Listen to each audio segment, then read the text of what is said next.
Dr. Dan Stock, 5777 West 700 North McCordsville, Indiana. To address your comment, gee, it's hard to believe we're 18 months into this and still having a problem, and I would suggest the reason we still have a problem is because we're doing things that are not useful, and we're getting our sources of information from the Indiana State Board of Health and the CDC, who actually don't bother to read science before they do this. I'm actually a functional family medicine physician. That means I am specially trained in immunology and inflammation regulation, and everything being recommended by the CDC and the State Board of Health is actually contrary to all the rules of science. So the things you should know about coronavirus and all other respiratory viruses, they are spread by aerosol particles, which are small enough to go through every mask. By the way, the literature that supports all of that is in a flash drive that we presented to you. It's been given to the secretary. As a matter of fact, it quotes at least 3 studies sponsored by the NIH to that exact fact, even though the CDC and the NIH have chosen to ignore the very science that they paid to have done. That is why you keep struggling with this, is because you cannot make these viruses go away. The natural history of all respiratory viruses is that they circulate all year long, waiting for the immune system to get sick through the winter or become deranged, as has happened recently with these vaccines, and then they cause symptomatic disease. Because they cannot be filtered out, and they have animal reservoirs, and this is a very important point, no one can make this virus go away. The CDC has managed to convince everybody that we can handle this like we did smallpox, where we could make a virus go away. Smallpox had no animal reservoirs. The only thing it learned to infect was humans. That's why we were able to make that virus go away. That will not happen with this any more than it will with influenza, the common cold, respiratory syncytial virus, adenoviral respiratory syndromes, or anything else that has animal reservoirs. So the reason you can't do this is because you're trying to do something which has already been tried and can't be done. Equally important is that vaccination changes none of this, especially with this vaccine. And I would hope this board would start asking itself, before it considers taking the advice of the CDC, the NIH, and the State Board of Health, why we are doing things about this that we didn't do for the common cold, influenza, or respiratory syncytial virus. And then ask yourself, why is a vaccine that is supposedly so effective having a breakout in the middle of the summer when respiratory viral syndromes don't do that? And to help you understand that, you need to know the condition that is called antibody-mediated viral enhancement. That is a condition done when vaccines work wrong, as they did in every coronavirus study done in animals on coronaviruses after the SARS outbreak, and done in respiratory syncytial virus, where a vaccine used in a vulnerable individual, done the wrong way, which cannot be done right for a respiratory virus which has a very low pathogenicity rate, causes the immune system to actually fight the virus wrong and let the virus become worse than it would with native infection.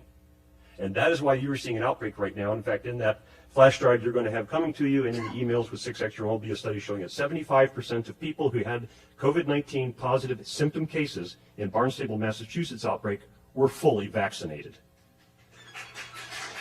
Therefore, there is no reason for treating any person vaccinated any differently than any person unvaccinated.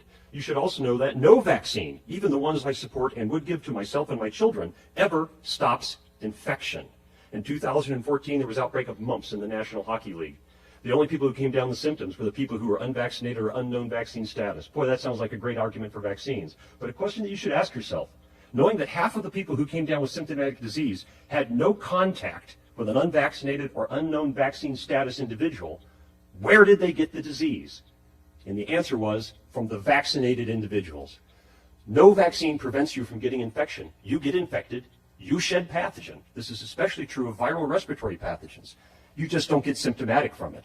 So you cannot stop spread. You cannot make these numbers that you've planned on get better by doing any of the things you're doing, because that is the nature of viral respiratory pathogens. And you can't prevent it with a vaccine because they don't do the very thing you're wanting them to do. And you will be chasing this the remainder of your life until you recognize that the Center for Disease Control and the Indiana State Board of Health are giving you very bad scientific guidance. And instead, read the articles that are going to come on the email and are on this flash drive, and listen to the people in this audience here tonight who actually have recognized the advice they are getting from the CDC and the NIH is counterfactual. And that's why you're still fighting this. But this vaccine that supposedly was going to make all of this go away, but has suddenly managed to make an outbreak of COVID-19 develop in the middle of the summer when vitamin D levels are at their highest. By the way, the other thing that would be necessary, any vaccine restriction to be considered, is if there were no other treatment available. And I can tell you, having treated over 15 COVID-19 patients, that between active loading with vitamin D, ivermectin, and zinc, that there is not a single person who has come anywhere near the hospital. And we already have studies that show that if you achieve a 25 hydroxyvitamin D level greater than 55, your risk of COVID-19 death will drop down to 1/4 of the population average for the United States. And there are active treatment trials included on that flash drive that show the same is true. So if you're going to discriminate based upon vaccine, you should also discriminate based upon 25-hydroxyvitamin D level, zinc taste test response, and probably previous infection, since there are also studies on that flash drive that show that people who have recovered from COVID-19 infection actually get no benefit from vaccination at all, no reduction in symptoms, no reduction in hospitalization, and suffer 2 to 4 times the rate of side effects if they are subsequently vaccinated. Therefore, the policies that you are basing on are totally counterfactual. I don't blame this board for that, because I know you aren't scientists and you thought it was reasonable to listen to the CDC, NIH, and the Indiana State Board of Health. But I would encourage that instead you listen to the people out here in this audience and read what's on that data drive. And if anybody here in this board has any questions about anything on that, I will happily come back and sit with you individually if you would like to explain the science behind this. And if you're worried about being sued by somebody because you don't follow the guidance of the CDC and the NIH, I will tell you have a free pro bono expert testimony at your disposal. I will testify in defense of this board, turning down all these recommendations for free at any time in any court. Thank you. Thank you. Thank you.